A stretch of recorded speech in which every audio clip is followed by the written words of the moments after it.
Hello everybody, welcome to Crafty Soup. My name is Misty. Every month I make my own scrapbooking kit based off of inspiration, and then once a month I make my own products based off of that same inspiration. I will link you up to my kit build if you don't know about that. This month I'm splitting up my makes into 3 separate parts because that does help YouTube reach viewers who are looking for very specific things. And if you want to catch all 3 parts, I will link you up to all of those below. So here in part 3, we are going to be talking about collage stamping based on this 49 and Market inspiration piece. Now, I used a whole bunch of stamps in my project, but keep in mind you don't have to have as many stamps as I do, and we'll talk about that more as we go. All right, I'm going to start off this project with a sheet of plain cardstock. My cardstock is textured on one side, so I am stamping on the smooth side. You do want a smooth cardstock for this because any texture is going to mess with your stamping images. I have all my stamps pulled out from my counterfeit kit. I put together these stamps as an add-on, which I'm calling my nautical add-on. I also have this scripty stamp set, and you can do that with kind of any fine texture detail. Just look through your stamp set and see if you have anything that has fine detail to it, like maybe a wood grain or something along those lines, and that will be the fill-in texture to this project. So whenever I start a stamping project that requires kind of some randomization and different sizes of images, I always start with the biggest stamped images first. And this is a flamingo from Hero Arts. And so I'm going to stamp this in 3s. And that will be the truth of all of the larger size stamps, but when I get down to the smaller size, we'll talk about that a little bit more. So I am trying to make this look a little bit more random. I have my stamp block set up with all the different images, both front and back of the stamp block. So that's kind of what you're seeing there through the flamingo and the legs are 2 separate pieces. So I put those on the same stamp block, just one on the front and one on the back. All right, so now I have 3 flamingos, and I'm working down to my next size image, and I put 3 of those whales kind of offset from each other, filling in gaps between the flamingos. And here I am doing the same thing with the turtles, and then I have a jar with seashells in it and some palm trees. And so I am working all of those images in groups of 3. All right, so now I have 3 octopi, and I'm getting down to even smaller images. I put in 3 seahorses, but then I realized it could use more. So I'm sticking with odd numbers, and those got 7 seahorses.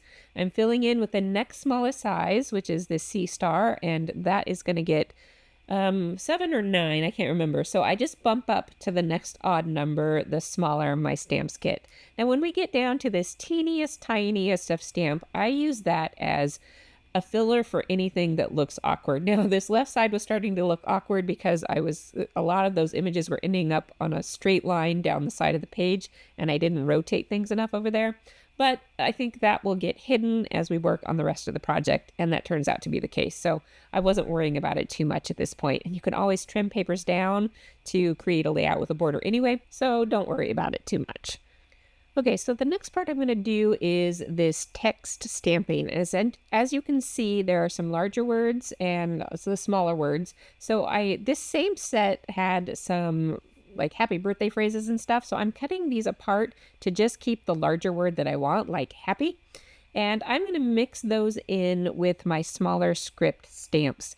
In order to get this to look tidy, I did sit and create masks for all of my other images while I was watching a TV show one night. I stamped them all, and then I took my pair of scissors up and I went upstairs and cut them. Now, I would normally do this with masking paper, which I like the Gina K Masking Magic, but I could not find it. So I just use plain printer paper here, and I'm using some temporary adhesive, and I will create these little tacky masks to go over my images so that when I stamp over the top of these images with my text stamps, it will leave that area with a nice crisp imagery.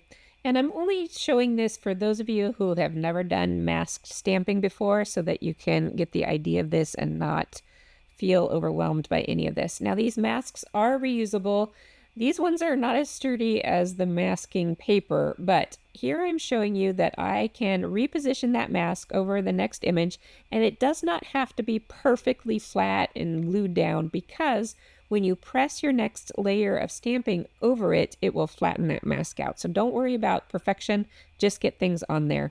And now if we take a step back to where I am starting this overstamping with this text image, I did not create masks for every single image on this paper. I am going to be moving them around. So I have one of each of the larger images and then a couple of extras for the small images because I wasn't sure how close those would all fit together.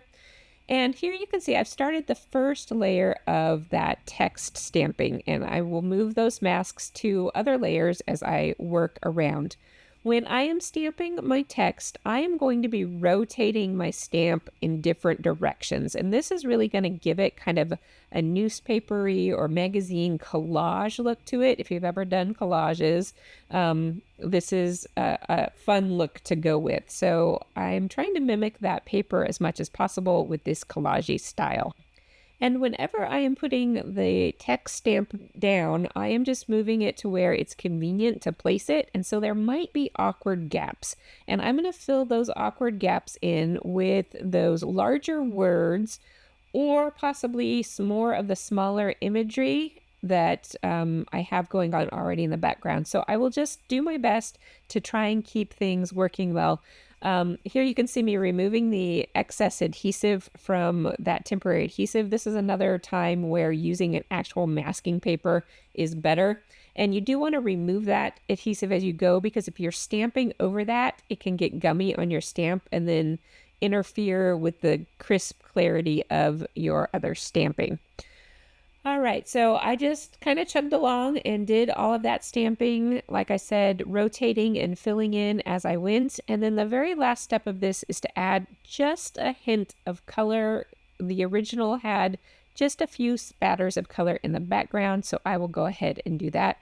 I'm going to focus some of my spatters into those open octopus sections because they were a different style of stamp than the rest of the imagery.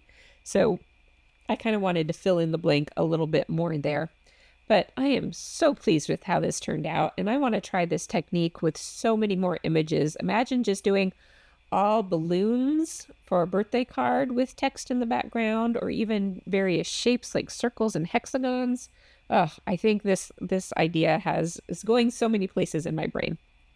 All right, that wraps up part 3 of this video. And if you haven't seen the other parts, I will link you up below so you can catch all of the makes that I have for you today. Thank you so much for watching, and I hope you will come back for more of my videos in the future. Until then, have an artful day.